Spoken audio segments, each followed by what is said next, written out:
Photosynthetic proteins में हमने 3 classes को रिप्रेजेंट किया था लास्ट लेक्चर में। First chrysophyta class, second pyrrophyta and third euglenophyta. One by one describe करेंगे। Number 1 class Chrysophyta.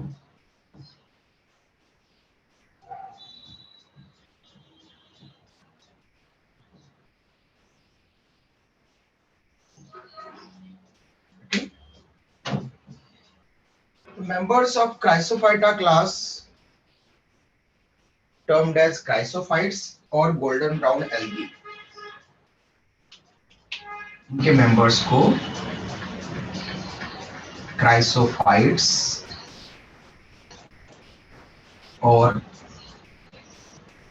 Golden brown algae ये टर्म दिया जाता है।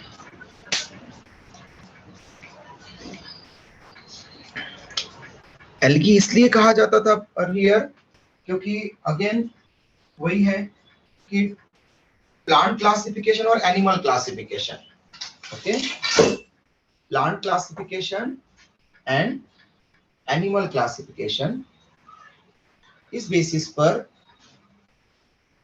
एल्गी ये टर्म वहां पर रिप्रेजेंट की जाती थी, प्लांट, ओके। क्योंकि जब हम ऑर्गेनिजम्स को ओनली 2 ग्रुप में कंसीडर करते थे कि वेदर वो एनिमल्स है या प्लांट्स है, इसलिए हम वहां पर ये टर्म यूज करते थे, ओके। तो प्लांट्स है और फोटोसिंथेटिक है और यूनिसेलुलर है, तब उनको एल्गी में रख दिया जाता है, यूनिसेलुलर प्लांट्स को, ओके।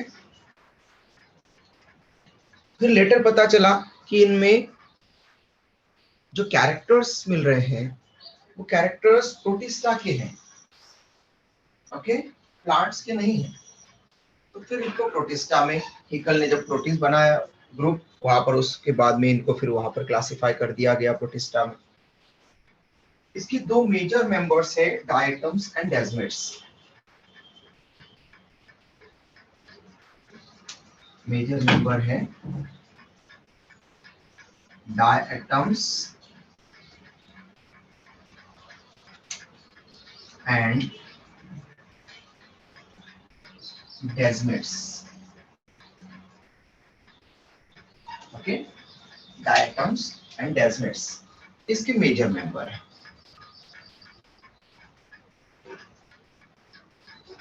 फिर क्राइसोफाइट्स के जनरल कैरेक्टर्स, कुछ फीचर्स हम डिस्कस करें।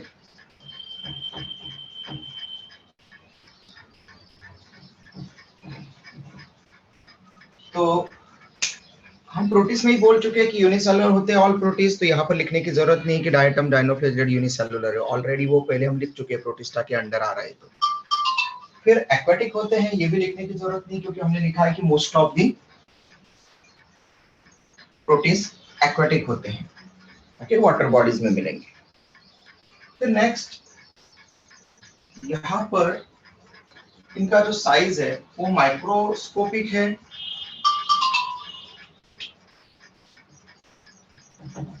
माइक्रोस्कोपिक एंड मेनली फाउंड इन, इनका हैबिटेट में एक्वाटिक तो है लेकिन कहां पर, तो mainly found in sea water, okay. तो मतलब ये मरीन एनवायरनमेंट वाले हैं मेनली, ठीक है।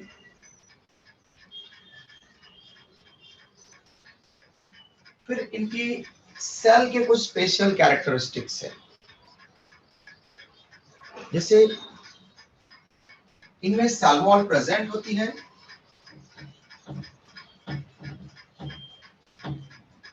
और सेल वॉल यहाँ पर सोप बॉक्स लाइक कवरिंग होती है, सोप बॉक्स लाइक,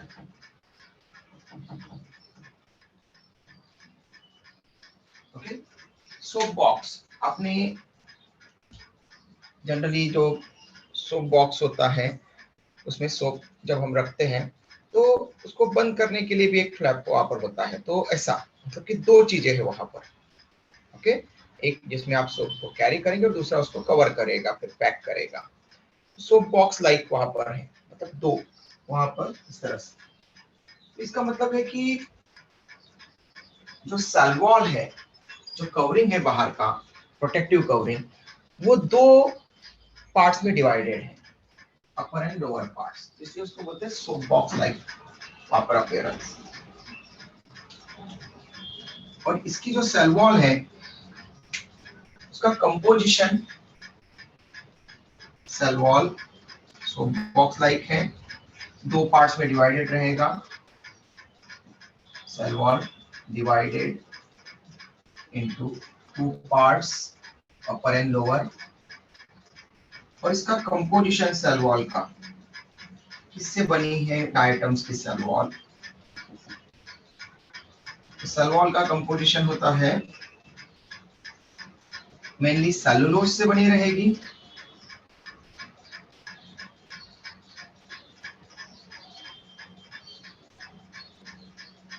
सेलुलोजिक है, मतलब mainly composed of cellulose.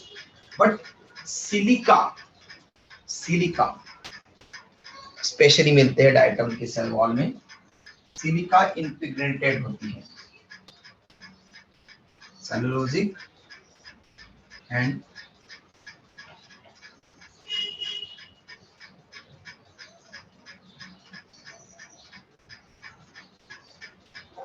impregnated with silica, इसलिए इसको सिलिशियस सेल वॉल भी बोलते हैं। ओके, सेल वॉल को सिलिशियस सेल वॉल। आपको क्वेश्चन कभी कभार आता है कि siliceous cell wall found in, तो आपको आंसर लिखना है डायटम्स। ओके, मतलब क्राइसोफाइट्स। सिलिशियस सेल वॉल का मतलब सिली नहीं, silica containing. Okay, silica containing cell wall, क्योंकि कोई ऐसे अदर ऑर्गेनिज्म नहीं है जिनकी सेल वॉल में सिलिका मिलता है। ये अकेले ऐसे ऑर्गेनिज्म हैं जिनकी सेलुलोजिक सेल वॉल में सिलिका इम्प्रेग्नेटेड होते हैं। इम्प्रेग्नेटेड का मतलब अंदर तक धसे होते हैं, उनके साथ में सेलुलोज के स्ट्रक्चर के साथ में जुड़े हुए हैं। सेलुलोज से, सेलुलोज कंपाउंड है, सेलुलोज के मॉलिक्यूल के साथ में सिलिका जुड़ा हुआ है। जैसे आप सोडियम क्लोराइड पढ़ते हैं, नमक, और उसमें sodium chloride, sodium chloride, sodium chloride आप सॉल्ट पढ़ते हैं, और उसमें आयोडीन, कभी कभार सोडियम आयोडाइड, आयोडीन जो है वो इस तरह से आयोडाइड के फॉर्म में सोडियम के साथ में जुड़ा रहता है। तो हम उस जो जुड़ा हुआ आयोडीन है या जुड़ा हुआ क्लोरीन है सोडियम से, उसको हम इजीली जो है वो अलग नहीं कर सकते, उसको केमिकल मेथड्स के बाद में या आयनाइजेशन के बाद में ही अलग हो सकता है। ठीक है, अगर हमने उसको पानी में डिसॉल्व किया तो पानी में पूरा सॉल्ट घुल जाएगा वहां पर। तो इसी तरह से जैसे सोडियम के साथ में क्लोराइड जुड़ा हुआ है, क्लोरीन जुड़ करके क्लोराइड वहां पर, सोडियम क्लोराइड, सोडियम आयोडाइड, उसी तरह से सेलुलोज के साथ में सिलिका बाइंड हो जाता है। ओके, इम्प्रेग्नेटेड बोलते हैं उसको, धस जाता है उसके अंदर, सेलुलोज के अंदर, सेलुलोज के जो बॉन्ड है उनके साथ में। और इस तरह से वो उसका एक तरह से सेलुलोज के साथ में इतना फिक्स हो जाता है कि एक तरह से उसका इंटीग्रल पार्ट जैसा बन जाता है। अब इसके कारण एक प्रॉपर्टी आ जाती है उनके अंदर, सिलिका, सिलिका ऑक्साइड और सिलिका के बारे में आप लोगों ने पढ़ा होगा शायद। तो सिलिका क्या बनाने में यूज होता है बेटा?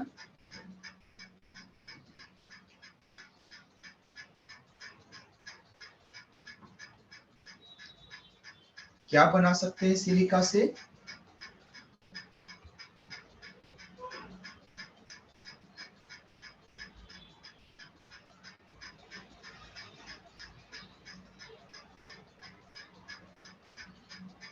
Sir concrete and brick. Yes बेटा, क्या बना सकते हैं? Concrete and bricks. Bricks, silica से। Sir soaps.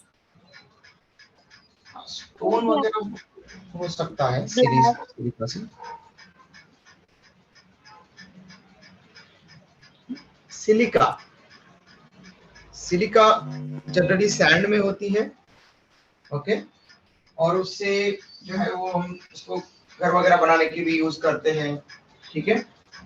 उसके साथ में सिलिका का एक यूज होता है ग्लास, मिरर बनाने के लिए, ग्लास बनाने के लिए, ओके गुड, इसलिए ग्लास बोला था।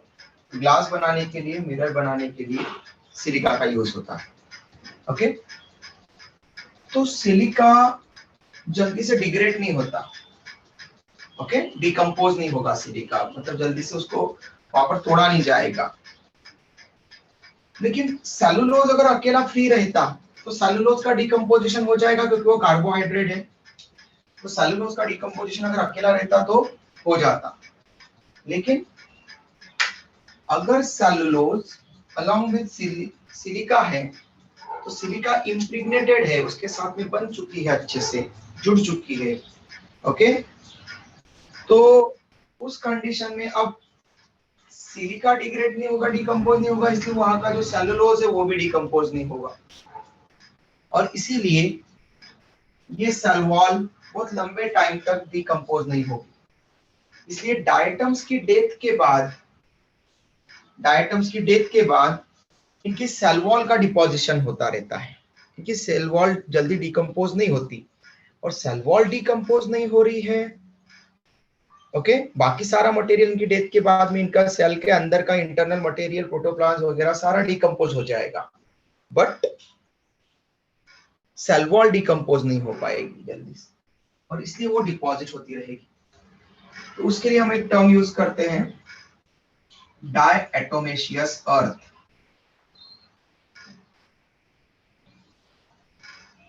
डायएटोमेशियस अर्थ, और उसी को दूसरा नाम है किसलगुर। किसलगुर, ओके। तो डायएटोमेशियस अर्थ और किसलगुर क्या है? तो डिपोजिशन of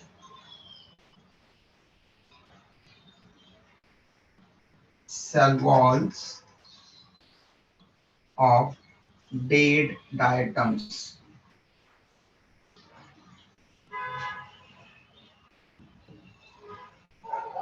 ओके, तो डायटम्स की जो डेड डायटम्स, जिनकी डेथ हो चुकी है, ऐसे डायटम, इनका केवल सेल वॉल बचता है, और ये फिर बॉटम में, सी के बॉटम में जाकर के डिपॉजिट होने लग जाता है। और ऐसे बहुत सारे सेल वॉल एक साथ में जब एक्यूमुलेट हो जाते हैं, तब सॉइल लाइक अपीयरेंस होता है इनका, ग्रैन्यूल्स जैसे छोटे छोटे माइक्रोस्कोपिक ग्रैन्यूल जैसे वहां पर जुड़ते रहते हैं, तो सॉइल जैसा दिखेगा। उसको हम बोलते हैं डायटोमेशियस अर्थ और किसलगुर। ये यहाँ तक सबको पॉइंट समझ में आया क्या? किसी को कोई डाउट तो नहीं है? Yes sir. ओके, अब जो डायटोमेशियस अर्थ है या किसलगुर है, इसका फिर हम कुछ यूज कर सकते हैं। कोई बता सकता है क्या क्या यूज कर सकते हैं फिर हम इसका? सोचो कि आपके पास में अगर कोई ऐसी चीजें आती है तो आप उनको क्या यूज कर सकते हैं? पॉलिशिंग। वेरी गुड, पॉलिशिंग में यूज कर सकते हैं, फिल्ट्रेशन। फिल्ट्रेशन प्रोसेस में यूज कर सकते हैं, वेरी गुड। नोट करते जाओ इसके एप्लीकेशन, एप्लीकेशंस। तो शू पॉलिशिंग में,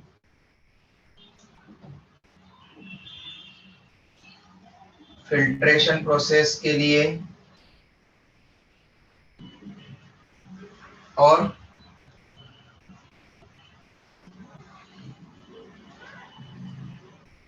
कहाँ कहाँ पर फिल्ट्रेशन प्रोसेस करेंगे? तो दो तरह के फिल्ट्रेशन कर सकते हैं, माइक्रोस्कोपिक है तो वेरी माइन्यूट,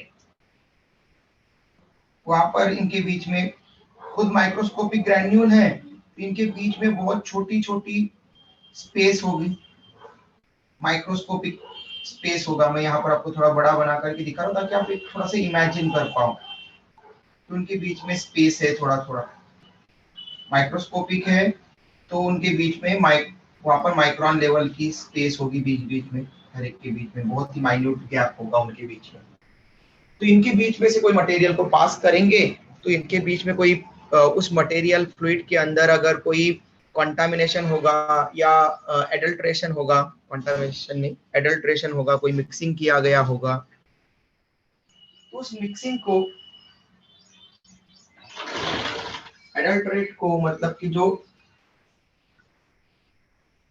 कोई भी दूसरी चीज मिला दी जाती है, ओके, मिलावट करते हैं, तो एडल्ट्रेशन को निकालने के लिए या फिर फिल्ट्रेशन प्रोसेस में अगर कोई जैसे कि ऑयल इंडस्ट्री है, ऑयल, तो ऑयल इंडस्ट्री में ऑयल कहाँ से बनाया जाता है बेटा?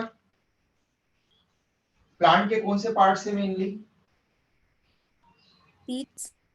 सीड। Seeds, okay. और सीड्स का, बहुत सारी सीड्स का कवरिंग थोड़ा हार्ड रहता है, तो जब उनको सीड को क्रश किया जाता है पहले उसका ऑयल निकालने के लिए, तो उसके साथ में उनके छोटे छोटे से हो सकते हैं कि छोटे छोटे से सीड के कुछ पार्ट्स आ जाए, उसके साथ में जो क्रश किया जाएगा उसमें मटेरियल में थोड़े से पार्ट आ जाए, तो उन पार्ट्स को ये रोक लेगा, ओनली फ्लूइड को, ऑयल को जो है वो पास होने देगा अपने अंदर में से, और जो बहुत ही फाइन साइज वाले भी है उनको भी ये आसानी से फिल्टर कर लेगा। इस तरह से ऑयल इंडस्ट्री में फिल्ट्रेशन प्रोसेस के लिए यूज किया जाता है, ऑयल इंडस्ट्रीज में। ऑयल के साथ में फार्मास्यूटिकल कंपनीज में भी, फार्मास्यूटिकल ऑर्गेनाइजेशन में भी इनको यूज किया जाता है, जो मेडिसिन बनाते हैं ना उनमें। आपने सस्पेंशन सुना है क्या? सस्पेंशन ऐसा टर्म आपने, पाउडर सस्पेंशन देखा होगा, आपने देखा होगा कि बहुत सारे छोटे बच्चों के लिए जो मेडिसिन आती है, ओके, छोटे बच्चों के लिए मेडिसिन आती है, तो उसमें वो वहां पर एक डिस्टिल वाटर की वहां पर वो बॉटल दी जाती है वाटर की वहां पर, ठीक है, छोटी सी वाटर दिया जाता है, वाटर एक इसमें, और साथ में बॉटल रहती पाउडर की, तो उसको मिक्स करके फ्रेशली बना करके मेडिसिन देना पड़ती है बच्चों को, कभी कभार 2-3 दिन तक वो जो है, तो ज्यादा दिनों से बनी हुई नहीं होना चाहिए, फ्रेशली प्रिपेयर्ड होना चाहिए मिक्सचर, और उसको बच्चे को वहां पर वो 2-3 दिन तक, 2-4 दिन तक ही देते हैं, उसके बाद में वो कुछ काम का नहीं रहता, उसकी डेट लिखी रहती है 2-4 दिन या 6-7 दिन तक, ओके। तो वो फ्रेशली प्रिपेयर करके देना पड़ता है। तो ऐसा पाउडर देखा है क्या कभी आपने ऐसा? Yes. Okay, yes sir.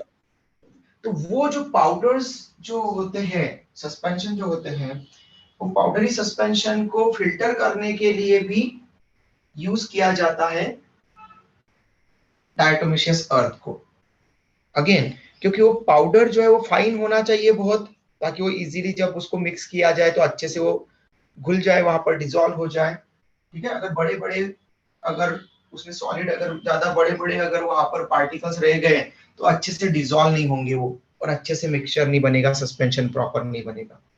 तो जो पाउडर सस्पेंशन है, पाउडर जो रहेगी उसको इनके थ्रू पास करते हैं ताकि वहां से ओनली फाइन ग्रैन्यूल ही निकल पाए उनके, और इसीलिए वो पाउडर अच्छे से डिसॉल्व हो जाए मिलाने पर, मिक्स करने पर। इसलिए फार्मास्यूटिकल इंडस्ट्री में भी इसका यूज किया जाता है,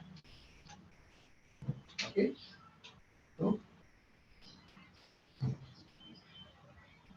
फार्मा इंडस्ट्रीज और फार्मास्यूटिकल इंडस्ट्रीज, ठीक है। फिल्ट्रेशन प्रोसेस, शू पॉलिशिंग में, क्योंकि इसमें सिलिका है, और आपको पता है कि अगर हम डायटोमिशियस अर्थ को थोड़ा सा अगर शू पॉलिशिंग वाले जो क्रीम है उसके साथ में अगर मिला देंगे तो सिलिका, सिलिका मतलब सिलिका के ऊपर जब लाइट गिरेगी तो रिफ्लेक्शन होगा, तो ज्यादा चमकदार दिखेंगे, है ना, क्लियर। इसलिए शू इंडस्ट्री में, ऐसा ही पेंट इंडस्ट्री में भी यूज किया करते हैं, पेंट इंडस्ट्री में यूज करने से क्या हो जाएगा बेटा? पेंट फॉर्मेशन के लिए पेंट इंडस्ट्री में यूज कर रहे हैं तो क्या फायदा होगा पेंट इंडस्ट्री में यूज करने से इसका? Paint formation. हाँ, पेंट तो ऐसे ही बना सकते हैं, फिर ये डायटोमेशियस अर्थ का इतना खर्चा क्यों किया जाए? क्योंकि इसको तो मरीन इन्वायरमेंट से लाना पड़ेगा, ढूंढ करके लाना पड़ेगा उसको। हाँ, तो इसको मिक्स करके फायदा क्या होगा ये बताओ आप मुझे। मिक्स करके फायदा क्या है इसका? पेंट इंडस्ट्री में एप्लीकेशन पढ़ रहे हैं ना हम, मतलब उसको हम अप्लाई कर रहे हैं, तो क्यों कर रहे हैं? कुछ फायदा होगा तभी तो अप्लाई कर रहे हैं ना। फिल्टर करने के लिए पेंट को। नहीं बेटा, फिल्ट्रेशन प्रोसेस में हमने लिख लिया कि ऑयल इंडस्ट्री और फार्मा इंडस्ट्री में किया जाता है। सर वो जल्दी सूखे ना शाइनिंग फिनिश इसीलिए। के लिए। और किसी ने बोला जल्दी सूखे ना इसके लिए, और फिर उसके साथ में किसी की साउंड उसके साथ में आ रही थी बेटा, को फिर से बोलो, फिर सेकंड कौन बोल रहा था उसके साथ में आंसर, तो दूसरा वाला। Shining finish. यस, शाइनिंग के लिए। ओके, फिनिशिंग तो नहीं, शाइनिंग के लिए करेक्ट है बेटा, क्योंकि सिलिका है तो लाइट का रिफ्लेक्शन होगा, शाइनिंग होगा। और कुछ होता है? आप आजकल बहुत सारी एडवर्टाइजमेंट देखते होंगे पेंट की, क्या दिखाते हैं उसमें? आजकल जो एडवर्टाइजमेंट दिखाते हैं पेंट की, उसमें क्या दिखाते हैं?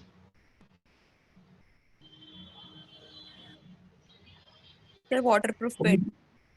हाँ, वाटरप्रूफ। ठीक है, तो वेदर रिपेलेंट पेंट ऐसे बताते हैं कि जो पेंट वो बना रहे, कोई बर्जर पेंट वाला हो, या फिर एशियन पेंट हो, या फिर कोई भी दूसरे जो भी पेंट वहां पर जो बना रहे, सब सब अपने अपने एडवर्टाइजमेंट में क्या बता रहे हैं कि वो, है ना, एक बताता है कि इंडिया बन रहा है, डेवलप हो रहा है, तो उस बोले धूल उड़ेगी, घर खराब होंगे, तो बोले इसके लिए हमने ये पेंट लगा लिया। तो कोई वो रणवीर कपूर, क्या रणवीर कपूर ही है उसका नाम, वो पूरा अपनी बॉडी को पूरा का पूरा कवर कर लेता है ना, तो बोले अभी तो और चलेगा, ऐसा कुछ है ना वो एडवर्टाइजमेंट। उसमें वो अपनी बॉडी को जो है यस पूरा सर, यस। प्लास्टिक से कवर कर लेता है ना, कि बोले जो दाग धब्बे है वो उड़ेंगे तो गिरेंगे तो उसके ऊपर प्लास्टिक से कवर कर लिया उसने, तो उसके बॉडी के ऊपर नहीं पड़ेंगे, हाँ, उसकी बॉडी पर इम्प्रेशन नहीं पड़ेंगे। तो ऐसे वो बताते ना, तो घर को नहीं कवर करता, क्योंकि घर को कवर नहीं करता क्यों? क्योंकि घर के ऊपर अगर गिरा भी तो वो उसको इजीली क्लीन कर लेगा, इजीली जो है वहां से वो उसके ऊपर टिकेगा नहीं, वो कलर या धब्बे टिकेंगे नहीं। ठीक है, क्रैक्स नहीं जाते, ऐसा बोलते हैं कि पेंट लगा लिया तो फिर क्रैक्स नहीं जाते। तो ये सब क्या बता रहे हैं कि वो जो पेंट फॉर्मेशन हो रहा है डायटोमेशियस अर्थ से, वो वेदर रिपेलेंट पेंट बना रहे हैं। पेंट तो अपने आप बन रहा था बिना डायटोमेशियस अर्थ के भी, फिर इतनी डायटोमेशियस अर्थ को सी में जाकर के, मरीन एनवायरनमेंट में जाकर के, वहां से उसको लेकर के आना, महंगा खरीदना, उसको कॉस्टली पड़ेगा, तो क्यों उसको मिला रहे हैं? क्योंकि लोगों की डिमांड बढ़ती जा रही है, उनको अलग अलग चीजें चाहिए। तो को वेदर रिपेलेंट पेंट बनाने के लिए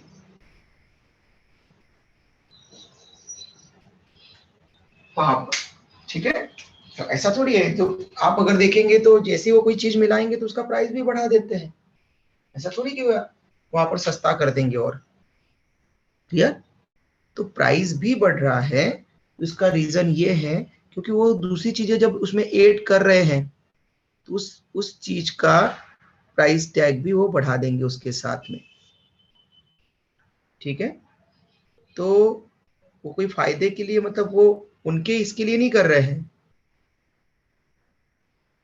कि सस्ता हो जाएगा, वो इसलिए कर रहे हैं कि लोगों को नई नई चीजें दे सके, नई नई चीजों की तरफ लोग अट्रैक्ट होते हैं, तो नई नई चीजें दे सके, लोग नई चीजें खरीदेंगे, उनको पता है। ठीक है, कि इसने वो लगाया तो हम वो लगाएंगे, इसने ऐसा किया तो हम वैसा करेंगे। ओके, तो वेदर रिपेलेंट पेंट बनाते हैं, तो वेदर रिपेलेंट का मतलब ये है कि वो वेदर को रिपेल कर सके, ऐसा। तो वेदर को रिपेल करना मतलब क्या है कि जैसे कि गर्मी का टाइम है, तो गर्मी के टाइम पर जो लाइट है वो अगर सिलिका होगी तो सिलिका लाइट को रिफ्लेक्ट कर देगी। ओके, तो हमारे घर की सिलिका से बनते हैं वहां पर, तो रेत से सैंड से बनते हैं पहली बात तो वहां पर, तो ठीक है। लेकिन फिर वहां पर वो पेंट लगाने पर क्या होगा, कोटिंग भी और सिलिका की होगी, तो वहां पर सिलिशियस अर्थ है, वहां पर सिलिशियस जो सेल वॉल का डिपोजिशन है, तो वो थोड़ा और रिफ्लेक्ट करेगी वहां पर। ठीक है, जो पेंट का कोटिंग लगाया उसके ऊपर सिलिका है, तो अगर आप ग्लास के ऊपर पानी डालते हो तो उसके ऊपर, ग्लास के ऊपर पानी ठहरेगा क्या?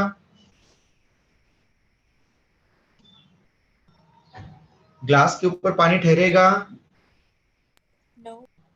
नो। कांच के ऊपर, है ना? तो ज्यादा से ज्यादा पानी जो है वो हाथ से निकल जाएगा, तो इसलिए मतलब कि वो जब बारिश होगी तो उस वहां पर ज्यादा कोई गैप्स वगैरह पेंट लगा दिया तो गैप्स नहीं रहेंगे, और उसके कारण जो सिलिका है, सिलिका से पानी जो है वो ड्रॉप हो जाएगा। ठीक है, ज्यादा रुकेगा नहीं वहां पर, ज्यादा देर तक मॉइस्चर नहीं बना रहेगा वॉल में, और मॉइस्चर नहीं बना रहेगा तो फिर अचानक से अगर टेम्परेचर बढ़ गया या धूप निकल गई तो क्रैक्स नहीं होंगे वहां पर, ऐसा। इसलिए उसको बोलते हैं वेदर रिपेलेंट पेंट बना रहे हो। ठीक है, तो ऐसे मेनी एप्लीकेशंस है डायटोमेशियस अर्थ के। स्क्रीनशॉट ले लो बेटा जल्दी से।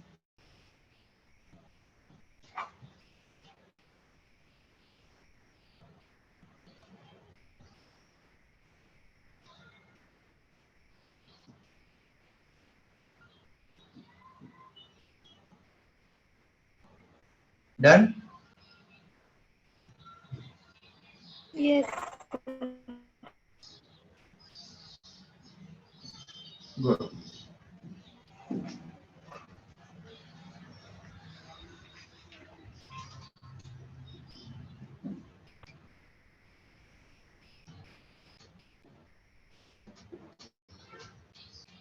नेविकुला एक क्राइसोफाइट है जो थोड़ा बायोलुमिनेसेंस शो करता है, एक्चुअल में वो बायोफॉस्फोरेसेंस शो करता है, थोड़ी सी लाइट इमिट करता है। ओके, नेविकुला। तो डायटम्स के अगर एग्जांपल्स आपको अगर लिखना है क्राइसोफाइट्स के, तो नेविकुला, सिम्बेला, ट्राइसेरेटियम, ये आप मेंबर्स लिख सकते हैं। अभी मेंबर्स वगैरह नहीं पूछे जाते नीट में भी, क्योंकि अगर आप देखेंगे तो एनसीईआरटी में इसके बारे में कुछ ज्यादा नहीं दिया है, बट ये क्वेश्चन आते हैं। अगर आपको मेंबर्स कभी पूछ लिए गए कि डायटम्स के मेंबर कौन कौन से हैं या क्राइसोफाइट्स के मेंबर कौन कौन से हैं, क्योंकि हमने दो ग्रुप में उसको क्लासिफाई किया, डायटम्स एंड डेस्मिड्स। तो आप 3 एग्जांपल ये लिख सकते हैं, नेविकुला, सिम्बेला and ट्राइसेरेटियम।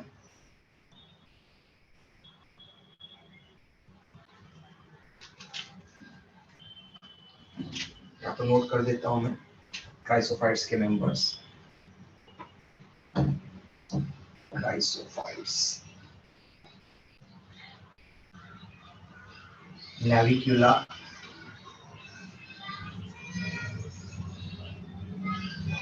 सिम्बेला, ट्राइसेरेटियम।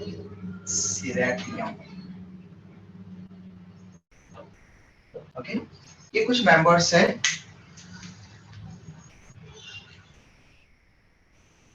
Okay, chrysophytes.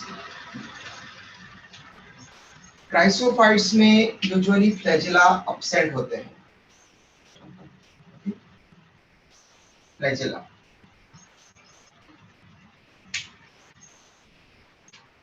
Flagella absent in chrysophytes or diatom dinoflagellates, sorry, diatoms, desmids। डायनोफ्लेजेलेट तो पायरोफाइटा का मेंबर है। तो फ्लैजिला क्राइसोफाइट्स में एब्सेंट रहेंगे,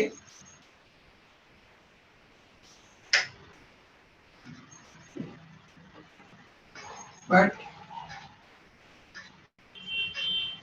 during breeding season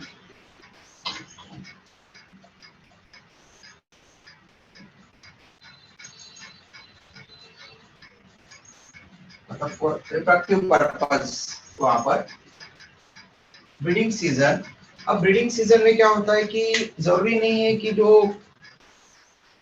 मेल और फीमेल डायटम्स है, क्राइसोफाइट्स है, वो पास पास में ही हो। अब इतना बड़ा समंदर है, ठीक है, तो दूर दूर हो सकते हैं। तो उस टाइम पर क्या होता है कि ब्रीडिंग सीजन के टाइम पर इनके पास में फ्लैजेला आ जाते हैं। ओके, फ्लैजेला जो है ओरिजिनेट हो जाते हैं, और फ्लैजेला आने के बाद फिर ये स्विमिंग करके अपने पार्टनर के पास पहुंच सकते हैं, रिप्रोडक्शन कर सकते हैं, और फिर उसके बाद में वापस से फ्लैजेला डिजनरेट हो जाते हैं। तो flagella only found during reproductive period, but during breeding season they may bear two flagella. Okay, दो फ्लैजेला उनके पास में आ जाते हैं, और वो दोनों flagella same size and shape वाले होते हैं।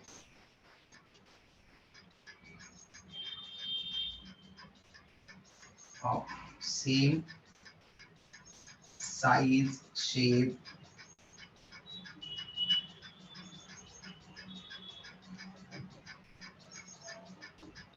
और उनका ओरिजिन का पॉइंट भी सेम होता है।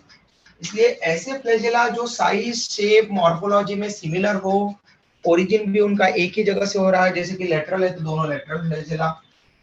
ओके, ऐसा नहीं कि एक लेटरल पार्ट से आ रहा है और एक लॉन्जिट्यूडिनल पार्ट से, वहां पर अपाइकल पार्ट से आ रहा है, अपाइकल फ्लैजेलम है एक और एक लेटरल फ्लैजेलम है, ऐसा नहीं, दोनों लेटरल फ्लैजेला या दोनों अपाइकल फ्लैजेला। ठीक है, तो यहाँ पर दोनों फ्लैजेला सेम मॉर्फोलॉजी वाले हैं। Okay, size shape origin same है, इसलिए ऐसे फ्लैजेला जो सेम साइज शेप मॉर्फोलॉजी वाले होते हैं उनको बोलते हैं आइसोकॉन फ्लैजेला। देयरफॉर डायटम्स में फ्लैजेलेशन होता है isocon फ्लैजेलेशन, isokont फ्लैजेलेशन।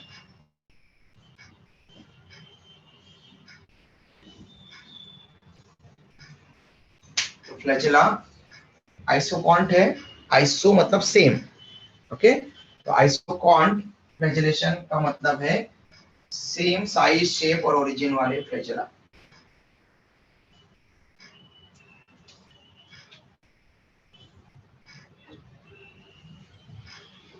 Reproduction,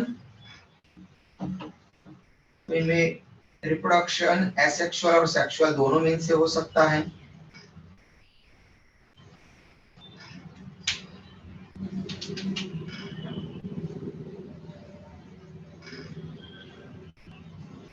asexual reproduction ये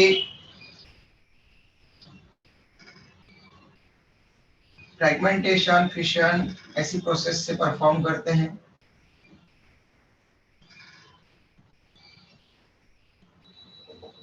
स्पोर फॉर्मेशन,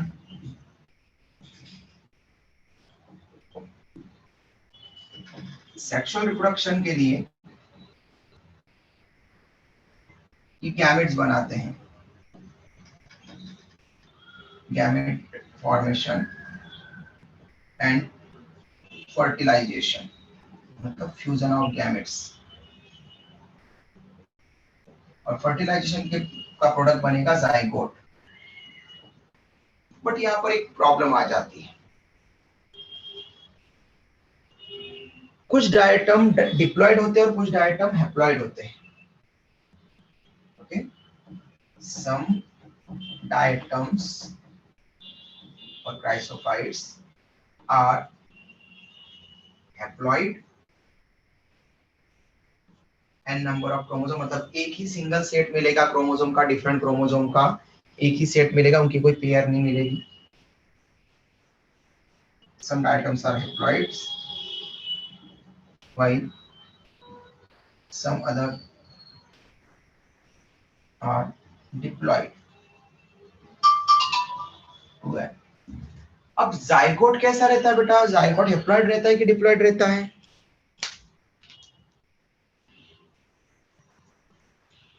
बताओ। Diploid. Zygote, very good, diploid. Diploid. Diploid रहता है। क्यों डिप्लॉइड रहता है? क्योंकि वो हमेशा दो गैमेट से बनता है, एन एन, इनके फ्यूजन से बनता है। तो एन और एन जब फ्यूज हो जाते हैं तो 2n। ओके, तो जो जाइगोट बनने वाला है गैमेट से, ये एक मेल गैमेट और एक फीमेल गैमेट। ठीक है, फीमेल के लिए हम ऐसा साइन लगाते हैं, मेल के लिए ऐसा साइन लगाते हैं। ये जो जाइगोट बना, ये जाइगोट ऑलवेज डिप्लॉइड होता है किसी भी कंडीशन में। ठीक है, आप कभी भी अगर गैमेट को रिप्रेजेंट करते हैं तो हैप्लॉइड रिप्रेजेंट करना है आपको, और जब आप जाइगोट को रिप्रेजेंट करते हैं तो डिप्लॉइड रिप्रेजेंट करना है। उसमें दो सेट्स रहेंगे क्रोमोसोम के, हमेशा डिफरेंट के। जैसे ह्यूमन बीइंग्स में आपने पढ़ा होगा 9th में, 23 क्रोमोसोम फादर से, 23 क्रोमोसोम मदर से गैमेट में आएंगे, और फ्यूज होकर के जो जाइगोट बनेगा वो 46 क्रोमोसोम वाला, मतलब 23 1 से लेकर 22, और एक्स या वाई फादर से, और 1 to 22 ऑटोसोम और एक्स मदर से। और फिर उसके बेसिस पर या तो फादर से अगर एक्स वाला स्पर्म आया है तो डॉटर बनेगी, और अगर वाई वाला स्पर्म अगर आया है तो सन बनेगा। ठीक है, तो जाइगोट में वहां पर 46 क्रोमोसोम मतलब 2n हो रहे हैं, डिप्लॉइड 23 क्रोमोसोम की कॉपी। तो कुछ कुछ तो डायटम हैप्लॉइड होते हैं और कुछ डायटम डिप्लॉइड होते हैं। क्लियर? अब यहाँ पर प्रॉब्लम आती है, तो सबसे पहले स्क्रीनशॉट ले लो, फिर मैं आपको बता देता हूँ कि हैप्लॉइड में क्या होगा और डिप्लॉइड में क्या होगा।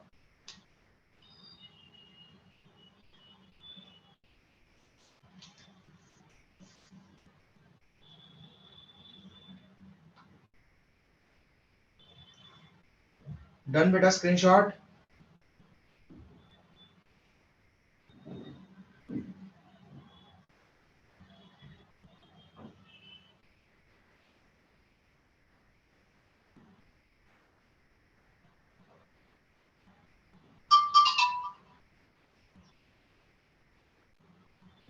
स्क्रीनशॉट हो गया बेटा? Yes sir. ओके। यस। अब आपको देखना है कि अगर डायटम, अगर जो पेरेंट है वही खुद अगर हैप्लॉइड हो तो कैसे रिप्रोडक्शन होगा, सेक्सुअल रिप्रोडक्शन, और अगर पेरेंट्स अगर डिप्लॉइड हो तो कैसे रिप्रोडक्शन होगा। तो हम डिप्लॉइड वाला पहले तो नॉर्मल वाला केस ले लेते हैं, जो आपने ह्यूमन बीइंग्स के लिए भी पढ़ा होगा, तो उससे आपको थोड़ा सा रिकॉल हो जाएगा, और फिर हम हैप्लॉइड वाला केस उसके साथ ले लेंगे।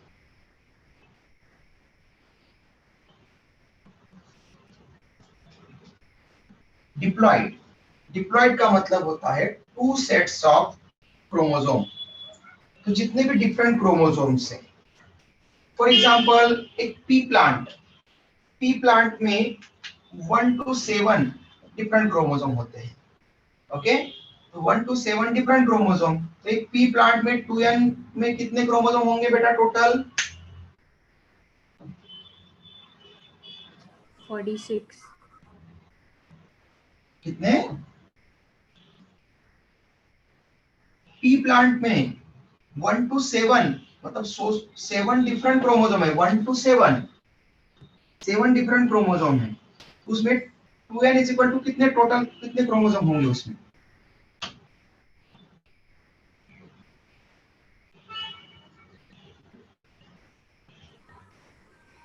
14।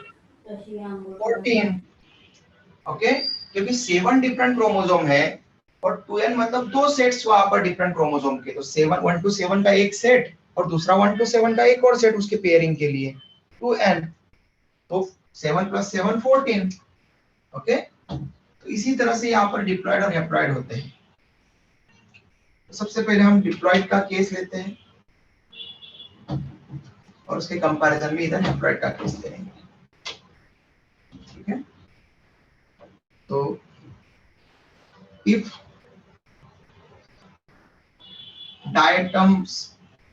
diatomic parents are diatoms, जो पैरेंटल टाइप होंगे, पेरेंट्स आर डिप्लॉयड, ओके, अगर पैरेंट अगर डिप्लॉयड है टू एन, ओके, तो फिर कैसे रिप्रोडक्शन, सेक्सुअल रिप्रोडक्शन होगा? तो पेरेंट अगर डिप्लॉयड है तो male diatom 2n, okay, male 2n cells है उसकी, और फीमेल की भी 2n सेल है। तो पेरेंट, मेल पेरेंट और फीमेल पेरेंट 2n वाले हैं, ओके। अब आप ये बताओ गैमेट कैसे होते हैं, डिप्लॉयड की हैप्लॉयड?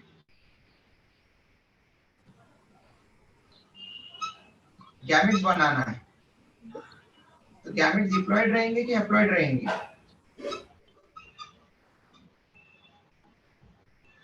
अभी तो बताया था बेटा कि गैमेट्स ऑलवेज हैप्लॉयड होते हैं और जाइगोट ऑलवेज डिप्लॉयड होता है। ये स्टेटमेंट आपको याद रखना है, ये स्टेटमेंट नोट करके रख लो हमेशा के लिए, हमेशा, इनमें कोई एक्सेप्शन नहीं होता। Gametes are always haploid, zygotes are always diploid. तो बताओ गैमेट्स, यहाँ पर मैंने लिखा पेरेंट डिप्लॉयड है, गैमेट्स कैसे होंगे? Haploid. Haploid, okay. तो आप ये बताओ डिप्लॉयड पैरेंटल सेल से हैप्लॉयड गैमेट बन रहे हैं, मतलब यहाँ पर क्रोमोसोम का नंबर डॉटर सेल्स में जो बन रही है नई गैमेट्स, डॉटर सेल्स में क्रोमोसोम का नंबर बढ़ रहा है पेरेंट सेल के कंपैरिजन में, इक्वल है पेरेंट सेल के साथ में, या फिर पेरेंट सेल से कम हो रहा है? बढ़ रहा है।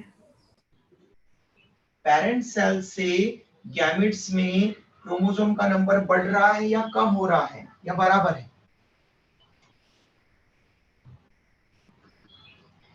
क्या गैमेट्स में सेम नंबर ऑफ क्रोमोसोम आ रहे हैं क्या? नहीं, कम हो रहा है, 2n, ओके, 2n का n हो गया, तो 2n का n हो गया मतलब हाफ हो गया ना। गैमेट्स में पेरेंट सेल से डॉटर सेल्स बनी गैमेट्स, यहाँ पर किसी को कोई कंफ्यूजन है क्या? 2n से n सेल बन रही है मतलब क्रोमोसोम का नंबर कम हो रहा है। अगर इस डायटम में अगर 4 क्रोमोसोम होते, 2n इक्वल टू 4, तो 2n इक्वल टू 4 है तो n इक्वल टू 2 होता। तो 4 क्रोमोसोम नंबर से 2 ही रह रहे एक सेल में, तो क्रोमोसोम डॉटर सेल के अंदर, एक सिंगल डॉटर सेल के अंदर क्रोमोसोम का नंबर कम हो रहा है, ओके। किसी को डाउट हो तो पूछ लो। तो जस्ट हमको रिड्यूस होकर के, जस्ट मतलब रिड्यूस हो रहा है तो डिवीजन होगा रिडक्शनल डिवीजन, ओके। क्रोमोसोम का नंबर डॉटर सेल्स में रिड्यूस हो रहा है, देयरफॉर इस डिवीजन को हम क्या बोलेंगे? Reductional division. और कौन सा डिवीजन रिडक्शनल डिवीजन होता है, माइटोसिस और meiosis? Meiosis. Very good, okay. तो meiosis division, meiosis division reductional division होता है, इसलिए आरडीबी लिखते हैं उसको, रिडक्शनल डिवीजन, मियोसिस। तो यहाँ पर फीमेल गैमेट्स बनेंगे, तो अब गैमेट्स में क्या, अब पेरेंट सेल में 2n है तो गैमेट्स में क्या लिखना है बेटा फिर आप?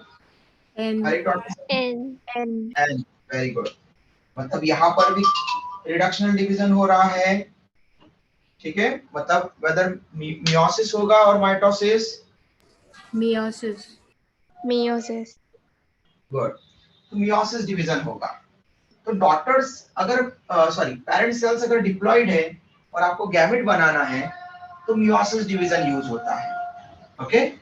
अब ये गैमेट फ्यूज होंगे फ्यूजन में, लाइक हमने ये रिप्रेजेंट किया कि ये वाला मेल गैमेट इस फीमेल गैमेट के साथ में फ्यूज हुआ, तो n और n क्या बनेगी सेल? 2N. 2n, okay. और मेल गैमेट और फीमेल गैमेट के फ्यूजन से जो बनेगी सेल उसको हम जाइगोट कहते हैं। तो जाइगोट फर्स्ट सेल होती है किसी भी लिविंग बीइंग की। अब इससे डिवीजन करके पूरा ऑर्गेनिज्म बनता है।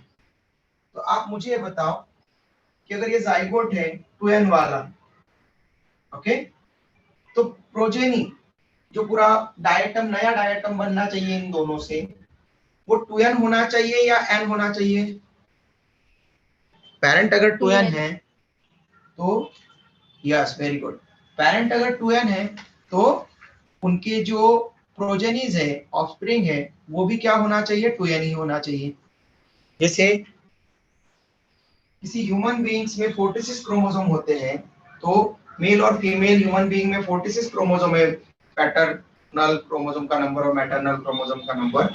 तो उनके बेबीज में भी 46 ही आते हैं। 2n है तो 2n ही होते हैं, ये हमेशा याद रखो। इसलिए यहां से डायरेक्टली डेवलप हो जाएगा 2n वाला प्रोजेनी, ओके, प्रोजेनी डायटम। तो ये इस तरह से रिप्रोडक्शन हो जाएगा अगर पेरेंट्स अगर डिप्लॉयड है तो डायटम्स के। लेकिन तब क्या होगा जब पेरेंट्स हैप्लॉयड होंगे? तो केस ऐसा है कि इफ डायटम्स, मतलब जो पेरेंट्स है, आर हैप्लॉइड्स, पेरेंट्स अगर हैप्लॉइड होंगे, तो पेरेंट्स को हैप्लॉइड ले लिया हमने, मेल डायटम एन है, फीमेल डायटम ये भी एन है। अब मेल की जो एन सेल है,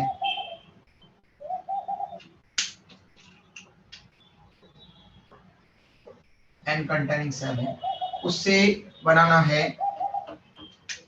गैमेट्स। अब जो गैमेट्स बनेंगे, गैमेट्स में क्या आएगा बेटा? गैमेट्स में क्या लिखेंगे? हैप्लॉइड रहेंगे। गैमेट डिप्लॉइड रहेंगे, कैसे रहेंगे? Haploid. N haploid. हमेशा याद रखना, गैमेट्स ऑलवेज हैप्लॉइड होते हैं, ओके, इसलिए एन ही लिखना है आपको हमेशा गैमेट्स में।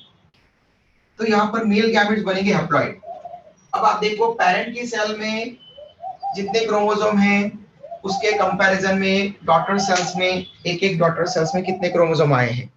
क्या क्रोमोसोम का नंबर ज्यादा है डॉटर सेल्स में, या इक्वल है, या लेस देन पैरेंटल सेल है? Less than equal. Parental cell. Equal है ना बेटा, लेस देन क्यों है? इक्वल है ना। एन, पेरेंट सेल में भी एन है और गैमेट में भी एन है, ओके, एन एन है ना, तो एन एन मतलब इक्वल हो गया, तो इसलिए डिवीजन हो जाएगा इक्वेशनल डिवीजन।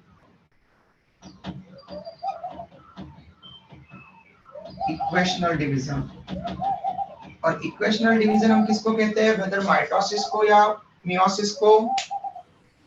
mitosis.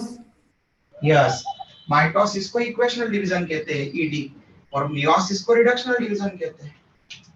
तो जब इक्वल नंबर ऑफ क्रोमोसोम आते हैं पेरेंट सेल में और डॉटर सेल्स में, उसको इक्वेशनल डिवीजन, और इक्वेशनल डिवीजन कौन परफॉर्म करता है? Mitosis division equational division perform करता है। ऐसे ही डॉटर सेल्स में भी इक्वेशनल डिवीजन होगा, मतलब माइटोसिस होगा।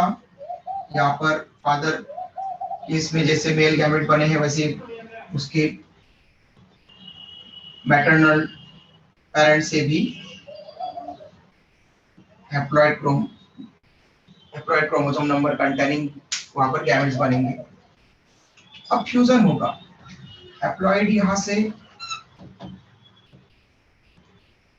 फ्यूजन हुआ, फर्टिलाइजेशन हुआ, सिंगैमी भी बोलते हैं हम जिसको, सिंगैमी मतलब फ्यूजन, सिंग मतलब फ्यूजन, गैमी मतलब मैरिज। तो एन एन इससे क्या बन जाएगा? 2N. 2n, मतलब ये जाइगोट बन गया 2n वाला, मेल और फीमेल गैमेट फ्यूज हो गए तो जाइगोट बन गया 2n वाला। लेकिन पेरेंट्स में 2n है क्या? पेरेंट्स डिप्लॉयड है क्या? No. कैसे है पेरेंट्स? Haploid. Haploid. तो उनकी जो प्रोजेनी होगी, उनके जो ऑफस्प्रिंग होंगे, उनको भी क्या होना चाहिए?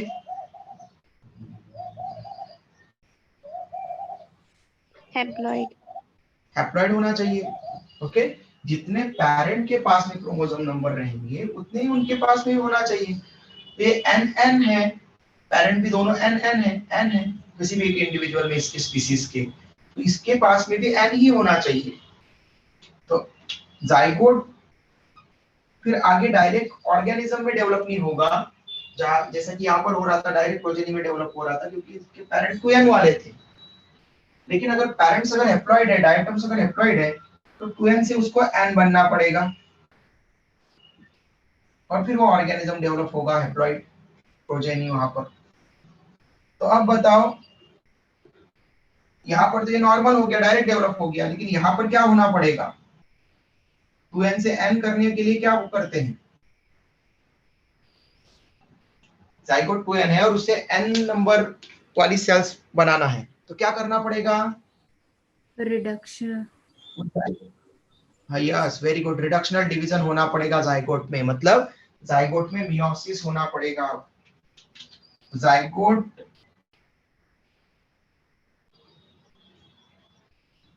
will perform meiosis division, meiotic division perform करेगा, इसको हम बोलते हैं जाइगोटिक मियोसिस। जाइगोट में जब मियोसिस होता है तो इसको हम टर्म देते हैं जाइगोटिक मियोसिस।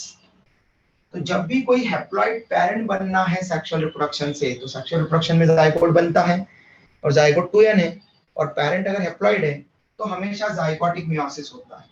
हम ये अभी इसमें पढ़ रहे हैं। कुछ फंजाई भी हैप्लॉइड होते हैं, कुछ डायनोफ्लैजेलेट भी हैप्लॉइड होते हैं। ओके, स्क्रीनशॉट ले लो बेटा, किसी को कुछ नहीं समझ में आया होगा तो पूछ लो।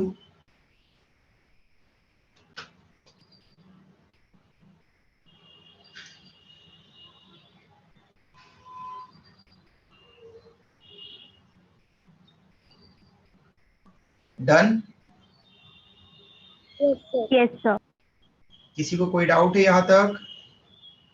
No, sir. No, sir. Good.